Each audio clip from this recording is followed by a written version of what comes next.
ലോകത്തിലെ ഏറ്റവും വലിയ ദ്വീപാണ് ഗ്രീൻലാൻഡ്. ഡെൻമാർക്കിന്റെ ഭാഗമാണെങ്കിലും ഇതൊരു സ്വയംഭരണ പ്രദേശമാണ്. അമേരിക്ക ഈ മഞ്ഞു ദ്വീപിന് പിന്നാലെ കൂടുന്നതിന് പിന്നിൽ പ്രധാനമായും 3 കാരണങ്ങളാണുള്ളത്.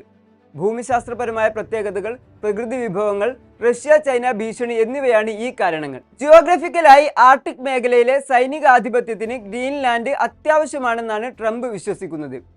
അപൂർവമായ ധാതുക്കളും എണ്ണ നിക്ഷേപവും ഇവിടെയുണ്ടെന്നും കരുതപ്പെടുന്നു.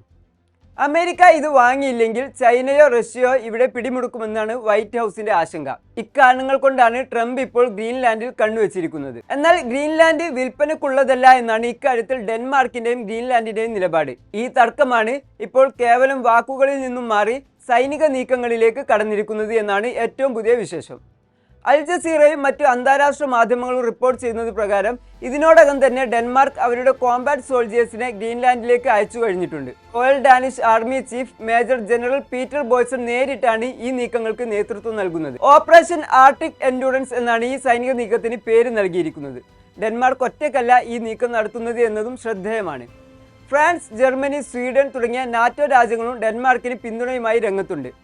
ഗ്രീൻലാൻഡിന്റെ പരമാധികാരം സംരക്ഷിക്കാൻ തങ്ങൾ ഏതറ്റം വരെയും പോകുമെന്ന ശക്തമായ സന്ദേശമാണ് ഇതിലൂടെ ഡെൻമാർക്ക് നൽകുന്നത്. 2026 ജനുവരി 19 പീറ്റർ ബോയ്സന്റെ നേരിട്ടുള്ള നേതൃത്വത്തിൽ ഒരു വലിയ വിഭാഗം സൈനികർ ഗ്രീൻലാൻഡിൽ എത്തിയത്.